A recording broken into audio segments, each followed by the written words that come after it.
राजधानी दिल्ली समेत पूरे उत्तर भारत में इस समय लगातार मौसम का मिजाज बदलता हुआ दिखाई दे रहा है।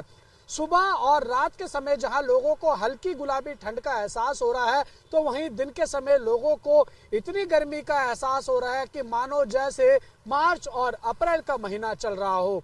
वहीं अगर राजधानी दिल्ली की बात करें तो राष्ट्रीय राजधानी दिल्ली में भी इस समय आप मेरे पीछे ऊपर आसमान में देख सकते हैं, पूरी तरीके से जो आसमान है वो साफ है, बादल बिल्कुल भी नहीं है। जो सीधी धूप की किरणें हैं वो दिल्ली के लोगों पर पड़ रही है और दिल्ली के लोगों को भी कहीं ना कहीं जो है वो बहुत ज्यादा गर्मी का एहसास हो रहा है। और इसी गर्मी से बचने के लिए दिल्ली के लोग अब दिन के समय पंखे का भी सहारा लेने लगे हैं। वहीं अगर मौसम विभाग की बात करें तो जो गर्मी को लेकर मौसम विभाग की तरफ से आंकड़ा जारी किया गया है, उसके अनुसार इस साल का राजधानी दिल्ली में सबसे गर्म जो दिन रहा वो बीता मंगलवार रहा। मौसम विभाग की तरफ से जो डाटा दिया गया उसके अनुसार बीते मंगलवार को अधिकतम तापमान राष्ट्रीय राजधानी दिल्ली का 29.7 डिग्री सेल्सियस दर्ज किया गया। तो वहीं मौसम विभाग ने यह जानकारी भी दिया कि आखिर क्यों फरवरी के महीने में ही लोगों को इतनी गर्मी का एहसास हो रहा है। दरअसल मौसम विभाग के जो साइंटिस्ट हैं उन्होंने ये बताया है कि वेस्टर्न डिस्टर्बेंस जो सक्रिय हो रहा है वो इतना ज़्यादा हैवी नहीं हो पा रहा है, इतना ज़्यादा स्ट्रांग नहीं हो पा रहा है और उसका असर राष्ट्रीय राजधानी दिल्ली और मैदानी इलाकों तक नहीं पहुंच रहा है। यही कारण है कि दिल्ली में जो हवाएं तेज आखिरकार आ रही है साउथ वेस्ट की तरफ से, साउथ की तरफ से खासतौर पर अगर हम बात करें तो वो हवाएं जो है वो नरमी भरी हवाएं हैं, गर्म हवाएं हैं जो दिल्ली तक पहुंच रही है। और यही कारण है कि दिल्ली में लोगों को दिन के समय ज्यादा गर्मी का एहसास हो रहा है। इसके साथ मौसम विभाग ने हाँ ये जरूर पूर्वानुमान जताया है कि आने वाले तकरीबन 2 से 3 दिन तक दिल्ली समेत जो एनसीआर का इलाका है, जो मैदानी इलाके हैं, वहां पर तेज हवाएं चल सकती है और लोगों को कहीं ना कहीं जो है वो हल्की मामूली राहत जो है वो दिन के समय भी कहीं ना कहीं महसूस हो सकती है। लेकिन जो दिल्ली के लोग और जो उत्तर भारत के लोग सोच रहे थे कि क्या ठंड एक बार फिर से यूटर्न लेगी, तो इसको लेकर भी मौसम विभाग की तरफ से पूर्वानुमान जताया गया है और जानकारी ये दी गई है कि फिलहाल आने वाले 1 हफ्ते तक इसी तरीके का जो मौसम है वो दिल्ली और एनसीआर के जो पास के इलाके हैं में उसमें बना रहेगा और अधिकतम और न्यूनतम तापमान में भी ज्यादा बढ़ोतरी या ज्यादा कमी जो है वो देखने को नहीं मिलेगी। वीडियो जर्नलिस्ट बलदेव के साथ उज्जवल कुमार, JK 24/7 न्यूज, दिल्ली।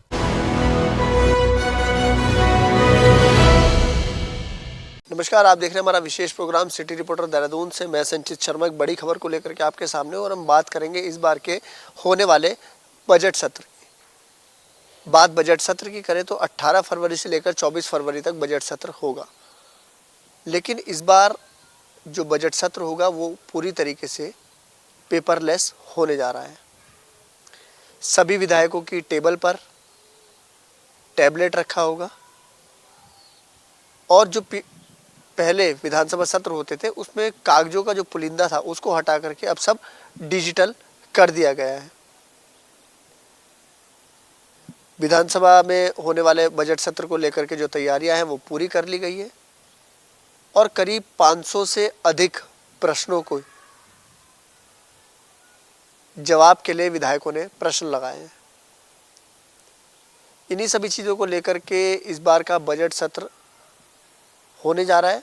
और बात करें विधानसभा अध्यक्ष रितु खंडूरी की, तो उन्होंने कहा कि उनकी कोशिश रहेगी कि सदन में ही सारे प्रश्नों का जवाब मिल सके, लेकिन अगर सदन शांतिपूर्ण ढंग से चलता है तो निश्चित तौर पर सारे प्रश्नों का जवाब मिलेगा।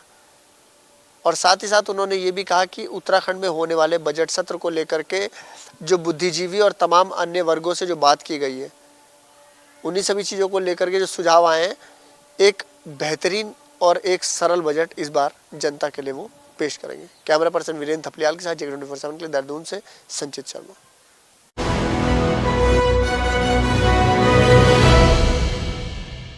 बैंकॉक जा रहे थे पूर्व मंत्री के बेटे, आधे रास्ते से लौटी फ्लाइट, पुलिस भी हैरान। नमस्कार, आप देख रहे हैं JK 24/7 न्यूज का खास कार्यक्रम सिटी रिपोर्टर।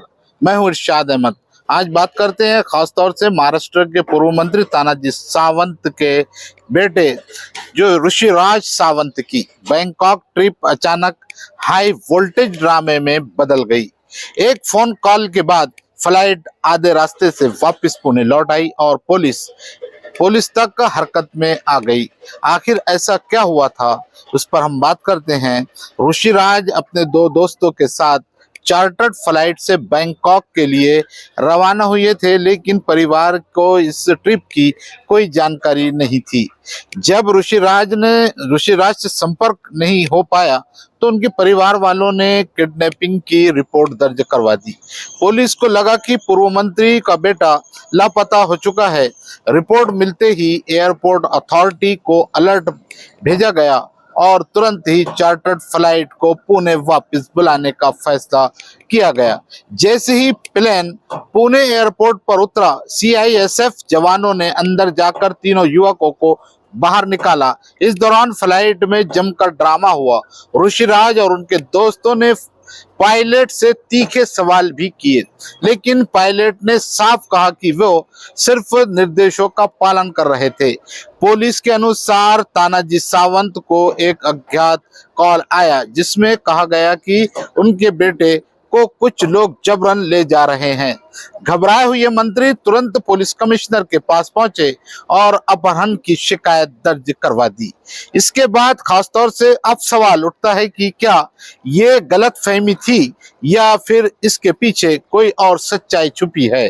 पुलिस पूरे मामले की जांच कर रही है। कैमरामैन बाकिर अंसारी के साथ मैं इरशाद अहमद, जगह 24/7 न्यूज, मुंबई।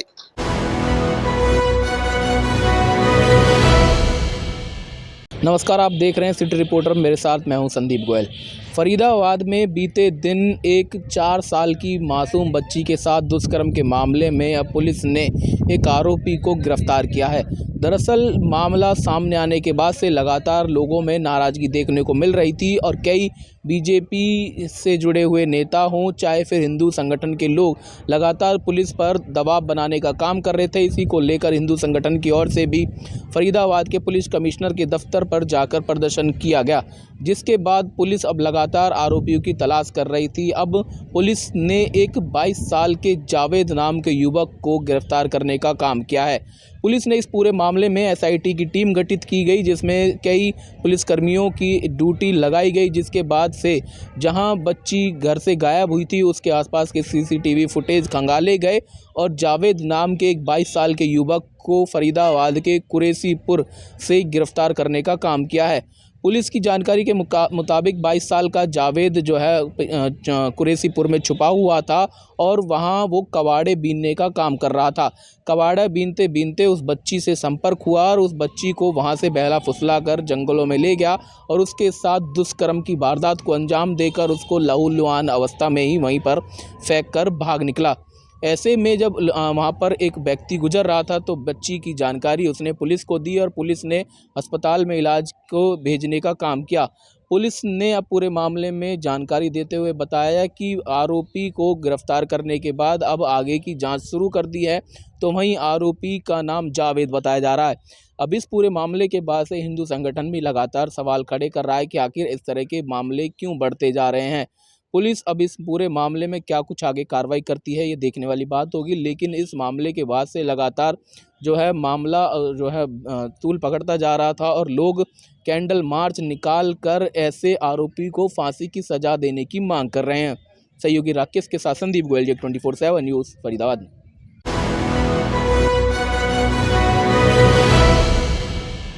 नमस्कार, मैं ताबिश कमाल हूं। मेरे साथ मेरे वीडियो जर्नलिस्ट साजिद हैं। आप सिटी रिपोर्टर देख रहे हैं। दिल्ली की अहम खबर यह है कि दिल्ली में विधानसभा चुनाव के बाद बीजेपी अब तक अपने मुख्यमंत्री को लेकर के लगातार विचार मंथन कर रही है।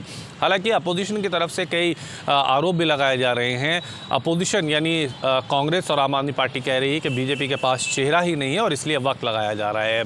लगातार मुख्यमंत्री पद को लेकर कई दावेदारों के चेहरे सामने हैं, जिसमें सबसे ऊपर नई दिल्ली से विधायक बने प्रवेश वर्मा का चेहरा सबसे पहले नंबर बताया जा रहा है। हालांकि प्रवेश वर्मा जाट नेता है और ऐसे में अगर प्रवेश वर्मा को दिल्ली कमान सौंपी जाती है तो इसका सीधा असर पश्चिमी उत्तर प्रदेश के जाट बहुल इलाके पर पड़ सकता है। आपको बता दें कि प्रवेश वर्मा ने किसान आंदोलन के दौरान कई जाट नेताओं की मीटिंग गृह मंत्री अमित शाह के साथ कराई थी।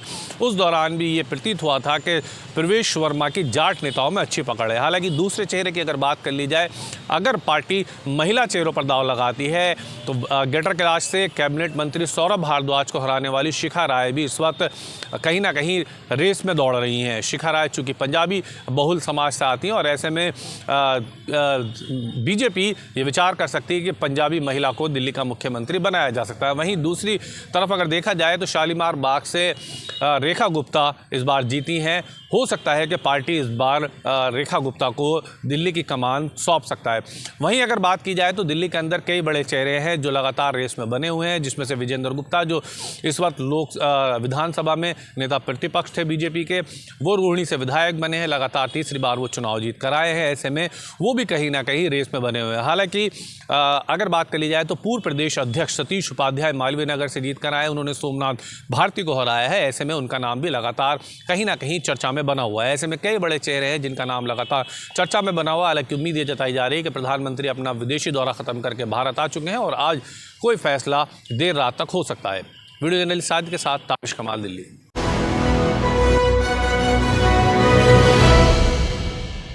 प्रयागराज के महाकुंभ में लगातार श्रद्धालुओं के बढ़ते आवागमन को देखते हुए कहीं ना कहीं यातायात व्यवस्था में भी सुधार किया गया है। यही वजह है कि आप देखिए कि कहीं ना कहीं जिस तरह से प्रयागराज के महाकुंभ में प्रयागराज जाने वाले हर रोड पर बड़ा लंबा जाम लगा था। हालांकि कहीं ना कहीं सरकार ने इसका संज्ञान लिया और 50 से ज़्यादा अधिकारियों को ट्रैफिक व्यवस्था संभालने के लिए सरकार ने तैनात किया था।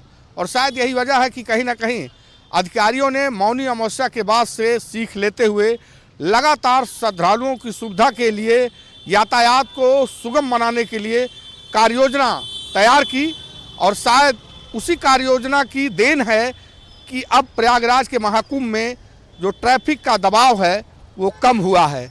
माना यह भी जा रहा है कि आने वाले समय में ट्रैफिक जो है प्रयागराज महाकुंभ के अंदर पूरी तरह से संचालित किए जा रहे हैं ताकि श्रद्धालुओं को कोई भी असुविधा ना हो। देखने वाली बात यह होगी कि जिस तरह से लगातार ट्रैफिक को लेकर काफ़ी प्रयागराज के महाकुंभ में दबाव था, उस दबाव को ट्रैफिक के दबाव को कहीं ना कहीं अधिकारियों ने कार्य योजना बनाकर ट्रैफिक दबाव को कम किया है। देखने वाली बात यह भी होगी कि आने वाले समय में इस तरह के जाम न लगे, कहीं ना कहीं विशेष कार्य योजना बनाकर अधिकारी लगातार श्रद्धालुओं के लिए यातायात को सुगम बना रहे हैं। कैमरामैन किशन के साथ उमेश मिश्रा, JK 24x7 लखनऊ।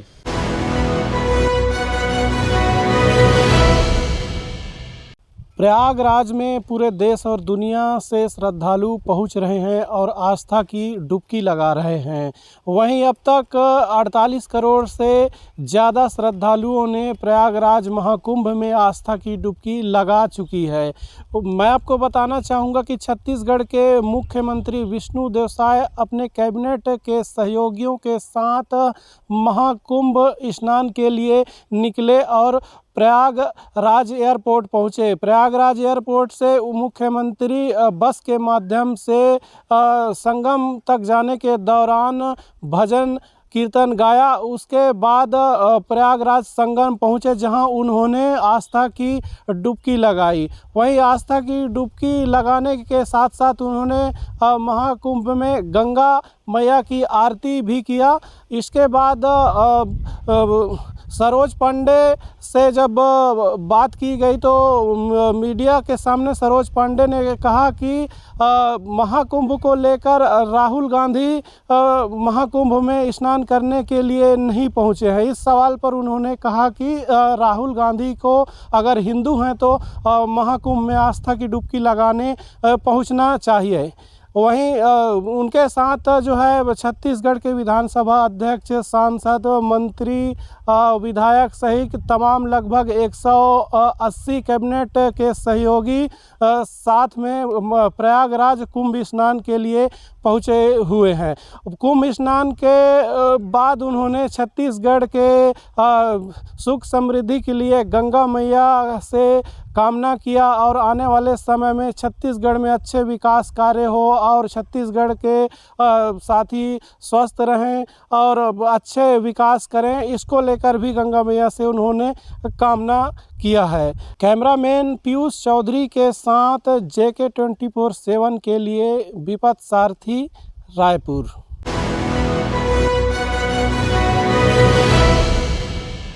नमस्कार, मैं देव प्रकाश, आप देख रहे हैं सिटी रिपोर्टर। कल 14 फरवरी है और 14 फरवरी को पूरे देश में वैलेंटाइन डे बहुत ही धूमधाम से मनाया जाता है। खासकर युवा एवं युवती दोनों बहुत ही बेहतर ढंग से वैलेंटाइन डे मनाते हैं। एक दूसरे को चॉकलेट और गुलाब का फूल देकर अपने प्यार का इजहार करते हैं।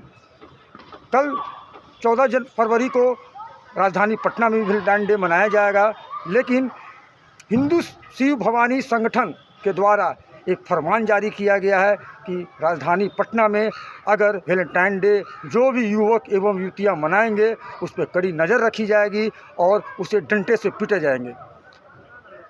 हिंदू शिव भवानी संगठन के राष्ट्रीय अध्यक्ष लव कुमार सिंह ने बताया कि 14 जनवरी को ही कश्मीर के पुलवामा में 40 जवान शहीद हुए थे, इसलिए 14 फरवरी को उनके जो जवान शहीद हुए थे उन्हें याद करना चाहिए, ना कि वैलेंटाइन डे मनाना चाहिए। लव कुमार ने बताया कि पूरे राजधानी पटना में हर चौक चौराहे पर, पार्क में, मॉल में, हर जगह हमारे संगठन के द्वारा निगरानी किया जाएगा। जो भी युवक एवं युवतियाँ वैलेंटाइन डे मनाते हैं उसे डंडे से पीटा जाएगा। आपको बता दें कि शिव कुमार ने बताया कि वैलेंटाइन डे चॉकलेट से शुरू होकर मोहब्बत तक आते हैं और उसके बाद लव देहात का इस खेल खेला जाता है, जो कि ये हिंदू धर्म के लिए बहुत ही शर्मनाक बात है।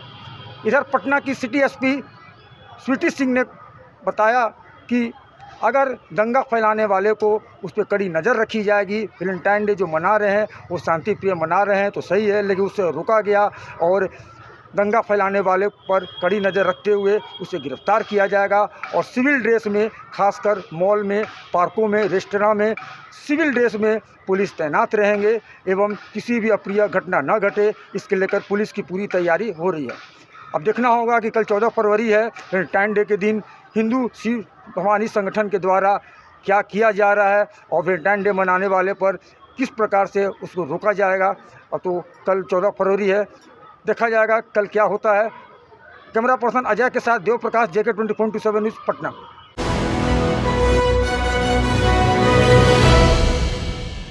नमस्कार, आप देख रहे हैं हमारा खास कार्यक्रम सिटी रिपोर्टर। मैं हूं धनराज गर्ग, राजधानी देहरादून से, और आज बात करेंगे उत्तराखंड की सबसे बड़ी खबर की। आपको बताते चले कि उत्तराखंड के पर्यटन को लगातार बढ़ावा देने के लिए मुख्यमंत्री पुष्कर सिंह धामी प्रयास करते हुए नजर आते हैं, क्योंकि आप देखिएगा कि उत्तराखंड के अंदर जहाँ ग्रीष्मकालीन चारधाम यात्रा चलती थी, वहीं शीतकालीन यात्रा भी उत्तराखंड के अंदर चलाई गई है। और मुख्यमंत्री पुष्कर सिंह धामी का जो ध्येय है वो यह है कि उत्तराखंड का जो पर्यटन है विभाग है वो कहीं ना कहीं आगे बढ़ता हुआ नजर आए और उत्तराखंड एक पर्यटन नगरी कहा जाता है और ये पर्यटन नगरी जो नाम है वो कहीं ना कहीं बरकरार रहे। इसको देखते हुए कहीं ना कहीं मुख्यमंत्री पुष्कर सिंह धामी लगातार प्रयास भी कर रहे हैं। और आपको ये भी बता दें कि हाल ही में मुख्यमंत्री पुष्कर सिंह धामी ने शीतकालीन यात्रा उत्तराखंड के अंदर चालू की है और जिसको लेकर निमंत्रण प्रधानमंत्री नरेंद्र मोदी को दिया गया था। और अब देखिएगा कि जब भी प्रधानमंत्री नरेंद्र मोदी उत्तराखंड आते हैं तो कहीं ना कहीं एक उत्साह श्रद्धालुओं के अंदर देखने को मिलता है। और अब एक बार फिर 27 फरवरी को प्रधानमंत्री नरेंद्र मोदी जो है चारधाम यात्रा पर आ रहे हैं, यानी कि शीतकालीन चारधाम यात्रा पर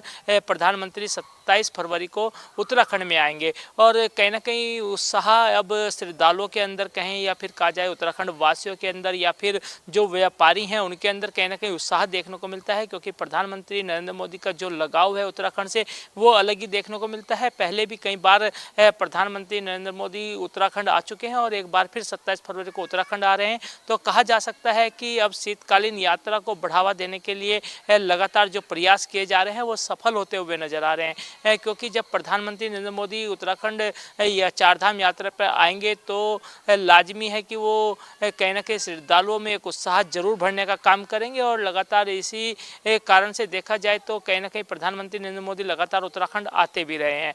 और वहीं देखिएगा कि प्रधानमंत्री नरेंद्र मोदी लगभग शाम 27 तारीख को शाम 4 बजे उत्तराखंड की धरती पर पहुंचेंगे और उसके बाद वो गंगोत्री जाएंगे और शीतकालीन के लिए जहां पर डोली रखी गई है वहां पर वो दर्शन करेंगे। और इसके साथ ही एक संदेश श्रद्धालुओं को देने का काम यहाँ से प्रधानमंत्री नरेंद्र मोदी करते हुए नजर आएंगे।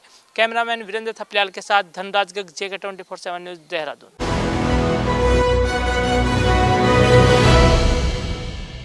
कांग्रेस प्रदेश अध्यक्ष अजय राय ने आज कांग्रेस के मुख्यालय पर प्रेस वार्ता की और प्रेस वार्ता के दौरान उन्होंने कहा कि 18 तारीख को हम सभी पूरी टीम के साथ प्रयागराज महाकुंभ में अमृत स्नान करने पहुंचने वाले हैं। साफ तौर पे प्रयागराज के लिए रवाना होंगी कांग्रेस के तमाम प्रदेश अध्यक्ष और प्रदेश अध्यक्ष लखनऊ के अजय राय भी। आपको बता दें, कांग्रेस में जब ये सवाल पूछा गया क्या राहुल गांधी भी जाएंगे महाकुंभ में स्नान करने के लिए, तो हालांकि प्रदेश अध्यक्ष अजय राय ने उस बात को टाल दिया। खासकर इस प्रेस वार्ता का मूल रूप था मस्जिदों को लेकर के और मदरसों को लेकर के भारतीय जनता पार्टी का जो रुख है उस मुद्दे पर। कांग्रेस के प्रदेश अध्यक्ष अजय राय ने कटाक्ष करते हुए कहा कि भारतीय जनता पार्टी साफ तौर पे मस्जिदों और पवित्र स्थल मदरसों के पीछे पड़ी है। कहीं पर भी कोई ऐसी घटना होती है जहां पर मंदिरों पर कोई घात नहीं होता, लेकिन अतिक्रमण में भी अगर मस्जिद आ जाए या मदरसे आ जाएं तो उनको तोड़ने का काम किया जा रहा है। खासकर इस पार्टी की ओर से विशेष समुदाय के लोगों को टारगेट किया जा रहा है। यही नहीं, मस्जिदों पर कार्रवाई भी की जा रही है। लगातार एकाएक न्यायालय के आदेशों का भी पालन नहीं हो रहा है।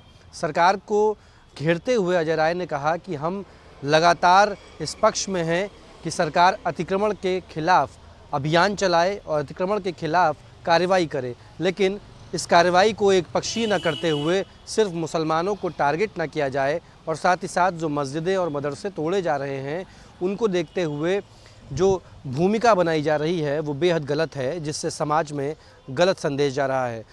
अजय राय ने कहा कि अगर इस तरीके की ही कार्रवाइयाँ चलती रहीं तो कांग्रेस पार्टी सड़कों पर होगी और अब आंदोलन करेगी। वीडियो जर्नलिस्ट किशन के साथ गौरव पांडे, JK24/7 न्यूज़, लखनऊ।